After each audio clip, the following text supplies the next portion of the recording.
देवियों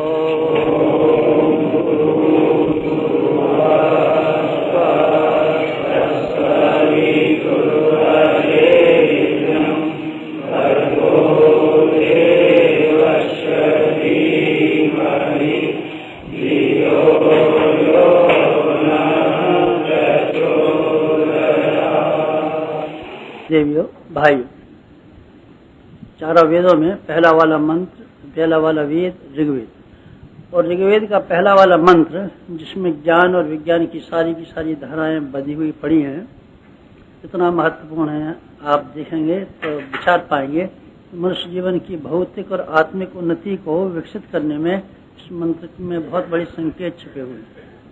क्या मंत्र है? अग्निम ईले पुरोहितम होतारम रत्न धातमम।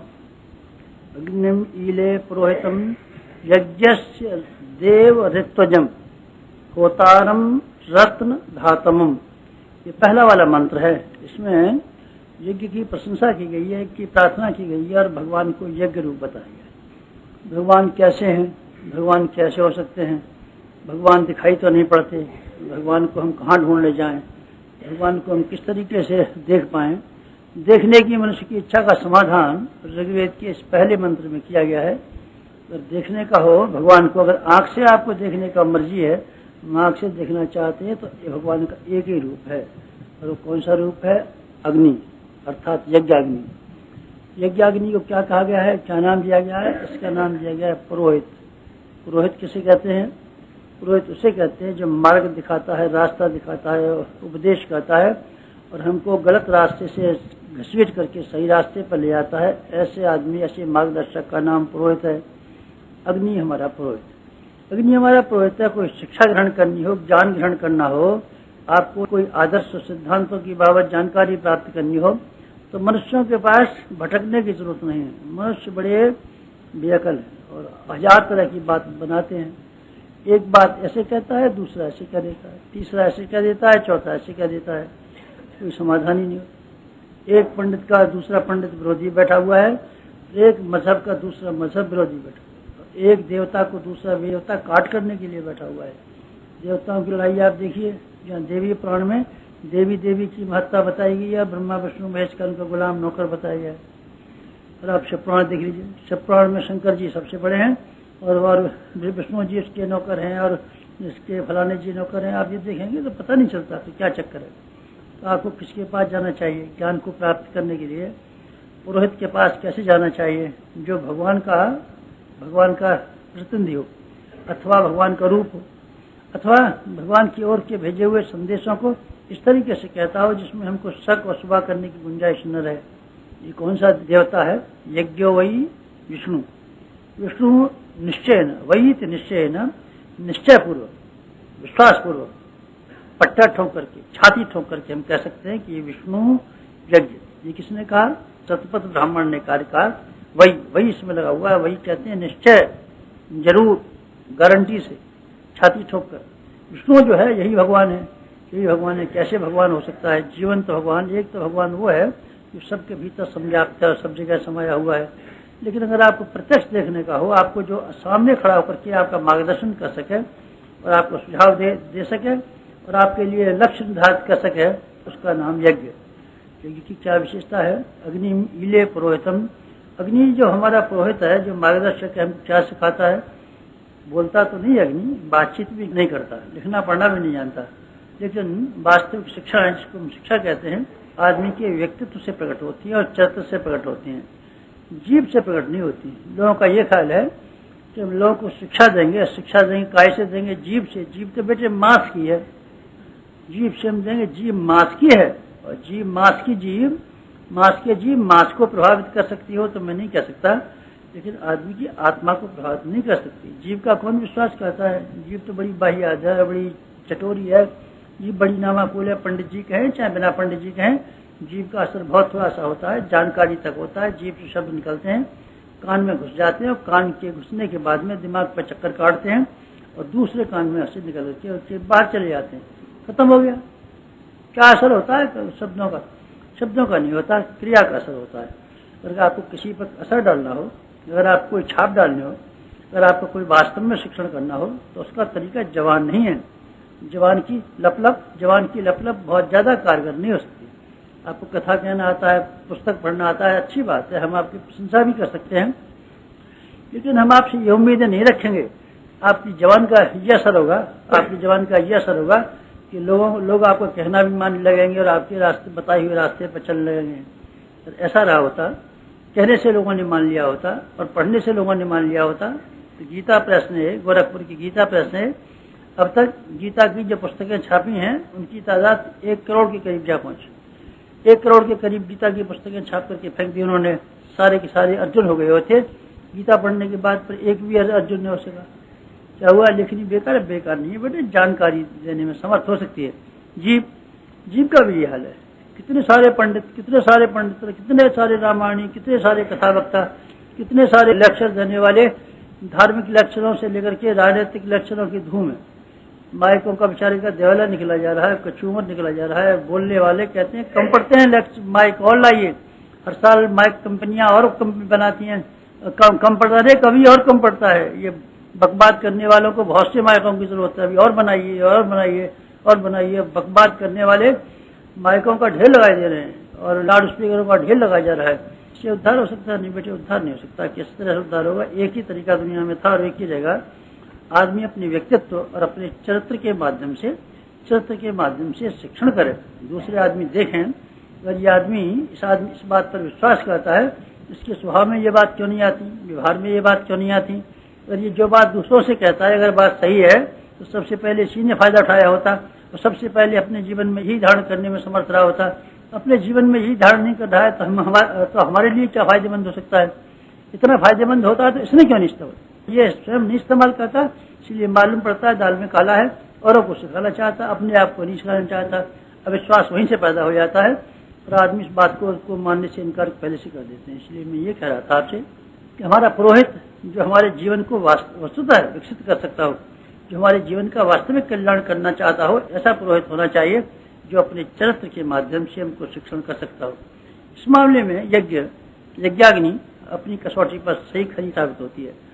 यज्ञ हमको 6 नसीहत देता है। 6 नसीहतें बहुत सारे व्याख्यान दीजिए। नहीं बेटे, बहुत सारे व्याख्यान देने की जरूरत नहीं है, 6 व्याख्यान बहुत हैं। और यज्ञाग्नि जिसका हम प्रचार करते हैं, जिसको आपको हम रोज हवन कराते हैं, कन्याएं हमारी नियमित रूप से हवन करती हैं। आप तो नियमित नहीं कर पाते, वर्षा हो जाती है तो हमको बंद भी करना पड़ सकता है, और हमारी कन्याएं जिस यज्ञाग्नि को रोज प्रज्वलित करती हैं, गाती है तो बहुमेज का रोज यज्ञ होता है। और जिस यज्ञ को हम घर घर में रोज के लिए फैलाना चाहते हैं बलिवैश्य के रूप में, क्या शिक्षा देता है? 6 नसीहतें देता है। 6 नसीहतें आप पार कर लें तो आपका बेड़ा पार हो सकता है। क्या नसीहतें हैं? 6। एक नसीहत है यज्ञाग्नि की, अग्नि की नसीहत एक ये है कि ये प्रकाशवान बनी रहती है। एक कभी भी प्रकाश का बंद नहीं हो सकता। आग जलेगी तो रोशनी जरूर होगी, आग बुझ जाएगी तो रोशनी बुझ जाएगी। आग जलेगी तो ये हो ही नहीं सकता कि उसमें से प्रकाश नहीं निकलता हो। प्रकाश का अर्थ क्या हो सकता है? प्रकाश का आध्यात्मिक अर्थ क्या हो सकता है? आदमी में प्रकाश तो नहीं है, आदमी कोई बत्ती तो नहीं है, बल्ब तो नहीं है जो आदमी जलेगा। फिर यज्ञ का अनुसरण करने वाले का क्या होना चाहिए? प्रकाश होना चाहिए। प्रकाश किसे कहते हैं बेटे? व्यक्ति के जीवन में, आध्यात्मिक जीवन में प्रकाश का अर्थ जहाँ कहीं भी इस्तेमाल किया गया ज्ञान के अर्थ में किया गया है। लेटेंट लाइट, डिवाइन लाइट, तमसो मा ज्योतिर्गमय। प्रकाश का अर्थ है चमक नहीं है, जैसे आप बार बार समझते रहते हैं। अज्ञा चक्र में ज्योति का ध्यान क्यों साहब? इसमें तो कुछ चमकता नहीं मालूम पड़ता हमको। तो हम जो ध्यान लगाते हैं इन भवों के बीच में कोई प्रकाश चमकता होता, दीपक कुछ जलता दिखाई नहीं पड़ता। गुरु जी हमको तो आप रोज ध्यान कराते हैं। बेटे हम ये ध्यान नहीं कराते हैं कि चमक के अर्थ में हम प्रकाश नहीं कहते। ज्योति का अर्थ चमक नहीं हो सकता। ये सब चमक दिख जाएगी तो हमको तो बड़ा भारी उद्धार हो जाएगा और हमको बड़ा ध्यान योगाभ्यास में। अरे बेटे चमक नहीं है, चमक तो पंचभौतिक चीज, ये पदार्थ है, ये तो अग्नि है, आग है, चमक आग है। तो किस चीज से? योगाभ्यास का चमक से कोई ताल्लुक नहीं, कोई खास ताल्लुक नहीं है। चमक दिख जाए तो अच्छी बात है, नहीं दिख जाए तो अभी कोई खराब बात नहीं है। आप इसका ध्यान कराते हैं। आज्ञा चक्र में वो क्या चीज हो सकती है बेटी? वो ज्ञान है। प्रकाश का अर्थ हमेशा आध्यात्मिक परिभाषा में ज्ञान के अर्थ में है। आत्मा में प्रकाश हो गया, आत्मबोध हो गया, ज्ञान का अर्थ है। ज्ञान कौन सा? स्कूल में पढ़ाया था? नहीं बेटे, स्कूलों वाला नहीं। स्कूलों वाले ज्ञान को तो शिक्षा भी कहते हैं और जानकारी कहते हैं। और ये तो पदार्थ विज्ञान के भीतर आती है, क्योंकि पदार्थों को सिखाती है। जो हम स्कूल में जाते हैं पढ़ने के लिए तो हम भूगोल सीख करके आते हैं, गणित सीख करके आते हैं, इतिहास सीख करके आते हैं, और ये सारी पंचभौतिक प्रक्रियाएं हैं जो शिक्षा जो हमको सांसारिक जानकारी देती है, जो रोटी कमाने के काम आती है और जो हमारी क्षमता को विकसित करने के काम आती है, शिक्षा है। विद्या जिसको हम प्रकाश कहते हैं, जिसको हम ज्ञान के अर्थ में प्रयोग करते रहते हैं। गायत्री में भी ज्ञान के लिए धी के लिए कहा गया है। ये धी क्या चीज है? वो धी वो है जो हमारी आत्मिक समस्याओं का समाधान करती है। ज्ञान का अर्थ केवल ये है जो हमारी आंतरिक समस्याएं, आंतरिक गुत्थियां जो उलझी पड़ी हैं, सुलझने में नहीं आती। हमारे भीतर कितना अंधेरा, बाहर तो अंधेरा नहीं है, दिन में तो सूरज चमकता है, रात को चंद्रमा चमकता है। रात सूरज चंद्रमा नहीं भी चमकते हों तो हम बत्ती जला सकते हैं, अपनी रोशनी जला सकते हैं, तेल का दीपक जला सकते हैं, मिट्टी के तेल का दीपक जला सकते हैं। यह अंधेरा तो दूर हो सकता है, पर हमारे भीतर में जो सघन अंधकार छाया हुआ है, इसकी वजह से हमको रास्ता नहीं दिखाई पड़ा। कहाँ चला जाना चाहिए कुछ पता नहीं चला, कहाँ जाना चाहिए कुछ पता नहीं चला। हम भटकते रहे सारे जिंदगी भर और ये तलाश करते रहे जाना किधर है, यही पता नहीं चल सका। जाना कहाँ है, जाना कहाँ है? इंद्रियों ने भटका दिया तो उधर ही चल दिए, पैसे ने भटका दिया तो वहीं चल दिए, दोस्तों ने भटका दिया तो वहीं चल दिए। सारे के सारे जीवन में भटकन हमारे हिस्से में आई और हमको कोई रास्ता न मिल सका जिसको देख करके हमको वस्तु स्थिति पता चल जाती। ज्ञान होना चाहिए था जिससे वास्तविकता की जानकारी हो। अंधेरा कमरे में बड़ा हुआ है, ये क्या चीज है? ऐसा कुछ मालूम पड़ता है, कुछ गीला गीला गीला गीला क्या हो सकता है? आटा भी हो सकता है, गीला आटा, और बिल्ली की टट्टी भी हो सकती है। क्या ऐसा बताइए, मालूम नहीं। सब कोई गीला गीला है, गीला गीला है। बत्ती जला, अभी बता देंगे बिल्ली की टट्टी है कि आटा है।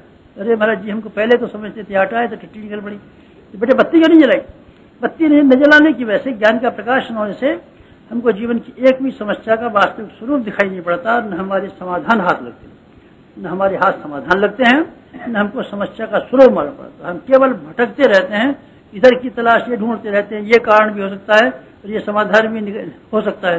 हजारों समाधान तलाश करते हैं, हजारों कारण तलाश करते रहते हैं और बात कहीं पता नहीं चलती, न कोई निदान हो पाता है, न हम कोई चिकित्सा तलाश कर पाते हैं। भटकते रहते हैं, इसका इलाज कराया, बुखार हो सकता है, हाँ साहब बुखार भी है तो लाइए दवाई दे दीजिए।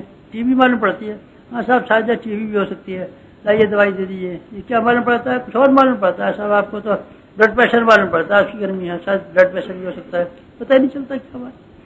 मित्रों, वास्तविकता की जानकारी जिससे हो जाती है इसको हम ज्ञान कहते हैं, और जिसको हम यज्ञाग्नि जो हमको सिखाती है, प्रकाश सिखाती है।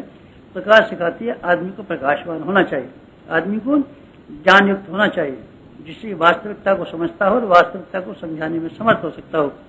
प्रकाश दीपक का प्रकाश होता है, दीपक जलता रहता है, स्वयं में अपनी शान से जलता रहता है, अपनी और सबकी आंखों को घसीटता रहता है, जहाँ कहीं भी रहता है वहाँ रोशनी पैदा करता रहता है, भटकाव को दूर करता रहता है।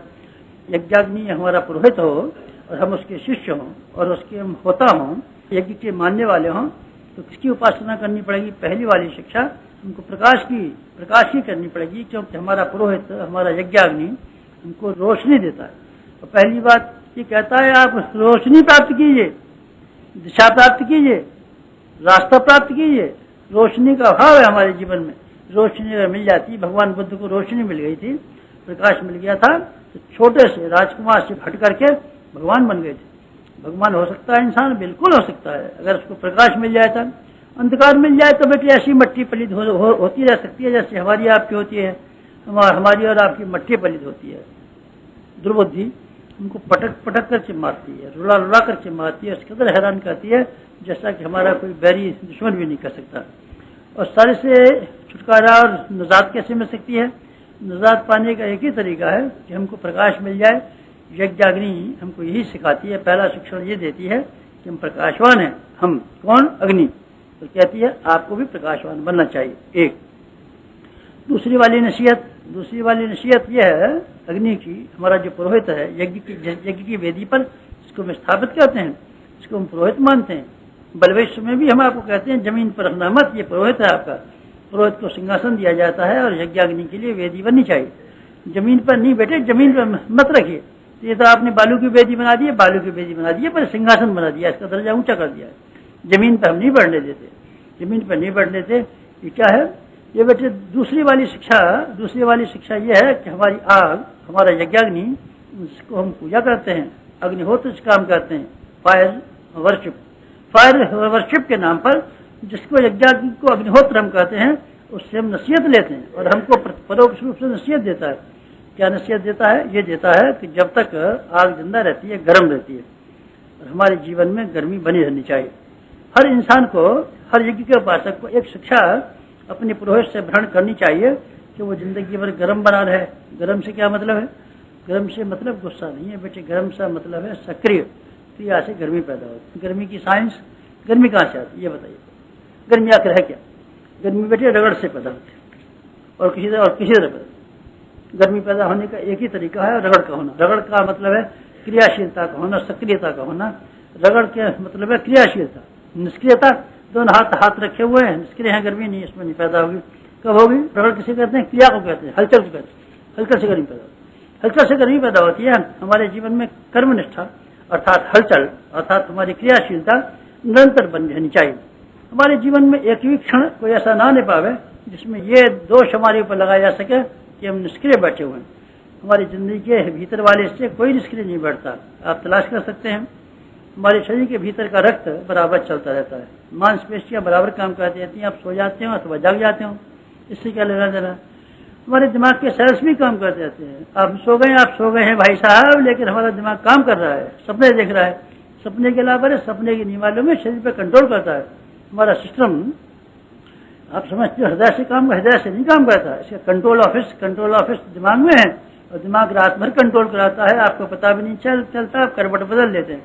करवट कब बदल लेते हैं? रात को थकान आ जाती है और ये करवट हमारा दुखने लगता है। दुखने से क्या हो जाता है? दिमाग को सब पता है कि आपका करवट गड़बड़ फैलाता है, इसलिए हुक्म देता है करवट बदल लीजिए। आपको पता भी नहीं चलता, करवट बदलते रहते हैं। करवट बदलते रहते हैं, पैर पर पैर रख करके सो गए और एक पैर पर दूसरे का दबाव पड़ रहा है और हमारा दिमाग देखता है ये दबाव ज्यादा देर तक पड़ेगा तो खून का दौरा कम पड़ जाएगा, इसीलिए हुक्म देता है इस पैर को इधर हटना चाहिए, इधर को हटना चाहिए। अपने आप आपकी बिना जानकारी के होता रहता है। दिमाग हमारा बराबर काम करता रहता है। काम करने से कभी बंद नहीं हो सकती। सूरज बराबर काम करता रहता है। बंद हो जाएगा नहीं बेटे, एक सेकंड को छुट्टी नहीं। चांद को एक सेकंड के लिए छुट्टी नहीं। जमीन जिनसे ब्रह्मा जी ने बनाई थी, उस दिन से लेकर के जब तक जमीन की मौत आएगी तब तक एक दिन की भी छुट्टी नहीं मिलने वाली है। हमको बाहर के जीवन में छुट्टी नहीं मिलती और आदमी को भी कभी छुट्टी नहीं मिलनी चाहिए। बहुत सारे डिपार्टमेंट ऐसे हैं जिनमें कभी छुट्टी नहीं मिलती। सब छुट्टी हर एक को मिलती है, साप्ताहिक को नहीं बेटे। बहुत से डिपार्टमेंट ऐसे हैं जिनको कभी छुट्टी नहीं मिलती। कौन से को नहीं मिलती? देखिए अभी बताता हूँ। ऐसे जेल खाना, आप गिरफ्तार हो जाइए, आज तो इतवार है साहब, आज तो आपको बाहर घूमना पड़ेगा, कल भर्ती करेंगे। अरे अभी भर्ती होना पड़ेगा हमको, हमने डाका डाल के आए और आप पकड़िए हमको जेल में बंद कीजिए। डाक खाने में कभी, जेल खाना कभी छुट्टी नहीं होती। सपा खाना, घायल हो गए सब, बंदूक लगी है, गोली लगी है, हमारे सांप ने काट खाया, तो आइए भर्ती हो जाइए। छुट्टी आपकी नहीं, छुट्टी नहीं। सपा खाने की छुट्टी नहीं होती, डाक खाने की नहीं होती, डाक खाने की भी नहीं होती है, जेल खाने की भी नहीं होती है, और किसकी नहीं होती है? पखाने की भी नहीं होती, रसोई खाने की भी नहीं होती, बहुत सारी नहीं होती, बहुत सारी नहीं होती छुट्टी। और मित्रों, मनुष्य के जीवन की भी कभी छुट्टी नहीं होनी चाहिए। मनुष्य का जीवन का हर समय आदमी को सक्रिय होना चाहिए, हर समय आदमी को सक्रिय बनाना चाहिए, क्रियाशील बनाना चाहिए।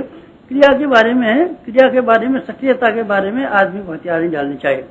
आदमी के हथियार नहीं डालने चाहिए। हम काम करेंगे, कब तक काम करेंगे? जब तक सांस चलेगी तब तक। टायर्ड हो गए तो हम दूना काम करेंगे।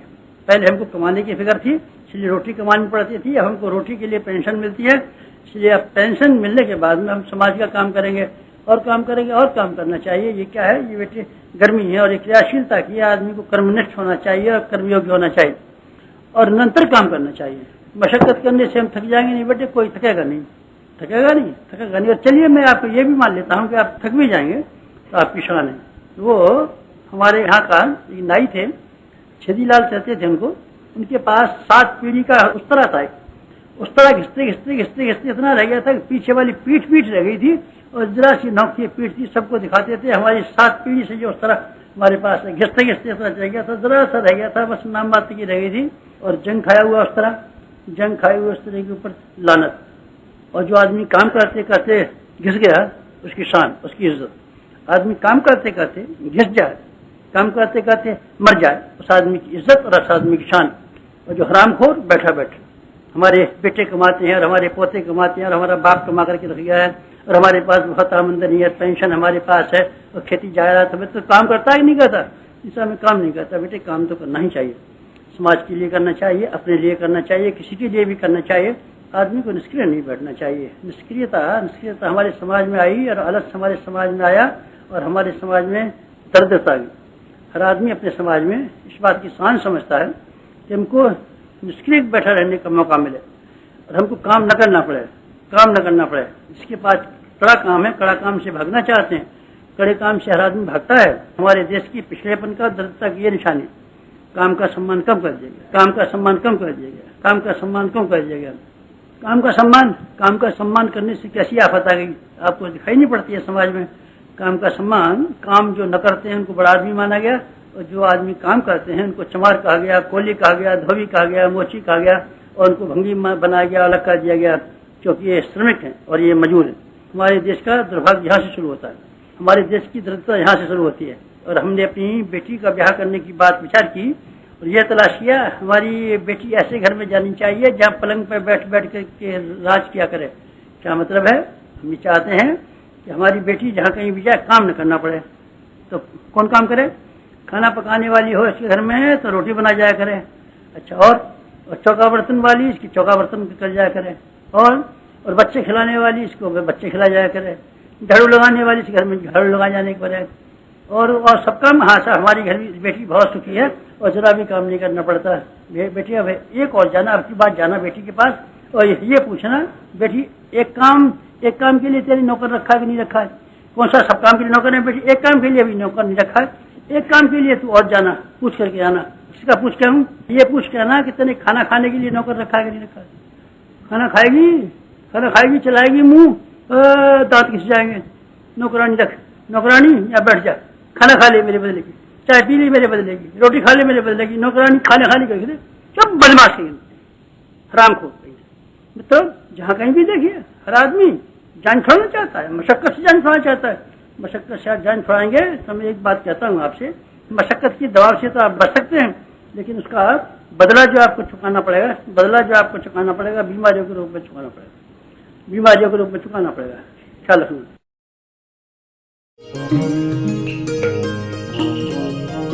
हमारे YouTube चैनल को सब्सक्राइब करें और बेल आइकन को दबाएं ताकि आपको नोटिफिकेशंस मिलते रहें।